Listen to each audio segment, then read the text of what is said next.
गणेशोत्सव अवघ्या काही महिन्यांवर येऊन ठेपलाय। असं असताना अजूनही गणेश मूर्ती, त्यांचं स्वरूप, त्यांचं विसर्जन अशा बऱ्याच बाबतीत चित्र पूर्णपणे स्पष्ट झालेलं नाहीये आणि त्यामुळे यंदाचा गणेशोत्सव नेमका कसा साजरा करावा याची चिंता गणेशोत्सव मंडळांना लागली। त्याचाच आढावा घेणारा हा रिपोर्ट। मुंबईचा गणेशोत्सव केवळ एक सण नाही तर सोहळा भव्यतेचा, सोहळा दिव्यतेचा, सोहळा श्रद्धेचा, सोहळा आस्थेचा आणि सोहळा परंपरा जपण्याचा। मात्र याच सोहळ्यावर यंदा गदा येते की काय असं वाटू लागलं होतं, कारण प्लास्टर ऑफ पॅरिस अर्थात पीओपी संदर्भातल्या नियमावलीमुळे। मात्र आता पीओपीच्या लहान मूर्तींवरील निर्बंध हटवण्यात आलेत।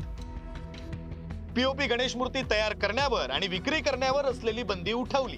मात्र पीओपी मूर्तींचं समुद्रात, नैसर्गिक जलाशयात विसर्जन करण्यास सक्त मनाई। कृत्रिम तलावांमध्येच पीओपी मूर्तींचं विसर्जन करण्याची अट। उंच गणेश मूर्तींबाबत मात्र भूमिका स्पष्ट नाही। राज्य सरकारला 3 आठवड्यांच्या आत समिती नेमण्याचे आदेश। पीओपी मूर्ती विसर्जनासाठी कोणत्या उपाययोजना केल्या जातील याविषयी सविस्तर माहिती सादर करण्याचे मुंबई हायकोर्टाचे निर्देश। असं असलं तरी मुंबईच्या गणेशोत्सवाची खरी ओळख असलेल्या भव्य दिव्य गणेश मूर्तींचं काय, हा संभ्रम अजूनही कायम आहे। सार्वजनिक गणेशोत्सव मंडळांनी काय करायचं हे प्रश्न आहेतच, शिवाय लहान पीओपी मूर्तींच्या विसर्जनावरून सुद्धा अनेक प्रश्न उभे राहिलेत।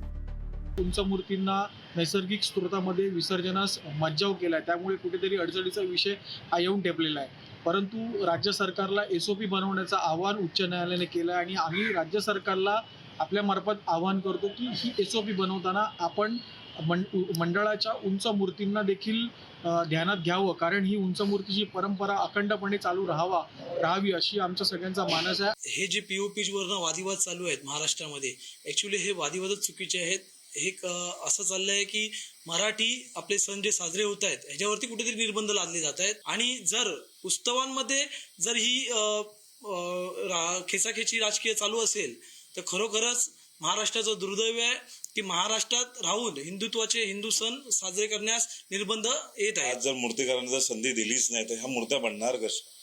आज कितीतरी हजारो लोकांचा रोजगार ह्या सणांवर अवलंबून असतो आणि जर आज वेळेत जर मूर्त्या बनल्या नाही तर सण साजरे होणार कसे? आज जवळजवळ 60 दिवसावर हा उत्सव येऊन ठेपलेला आहे आणि अजूनही हा निर्णय कोर्टात प्रलंबित आहे। आज जो निर्णय झाला फक्त 6 फुटाच्या मूर्त्यांना झाला, 20 फुटाच्या मूर्तीचं काय? जशी सार्वजनिक गणेशोत्सव मंडळाची भूमिका महत्वाची आहे, तसंच निसर्गप्रेमींचं म्हणणंही समजून घ्यावं लागेल।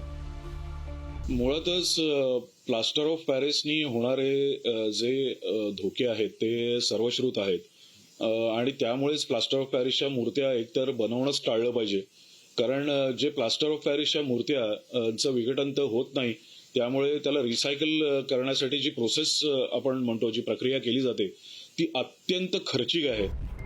गणेश मूर्ती विसर्जनासाठी राज्य सरकार लवकरच धोरण ठरवणार आहे। या नव्या नियमावलीमध्ये मोठ्या गणेश मंडळांना दिलासा मिळेल असं बोललं जातंय। त्यामुळं आता हा विघ्नहर्ता गणपती बाप्पा आपल्या भक्तांवर आणि उत्सवावर आलेलं हे विघ्न निसर्गाची हानी न होऊ देता कशा प्रकारे दूर करतो हे काहीच दिवसात स्पष्ट होईल। शिल्पा नरवडे आणि सुशांत सावंत सह ब्युरो रिपोर्ट, पुढारी न्यूज।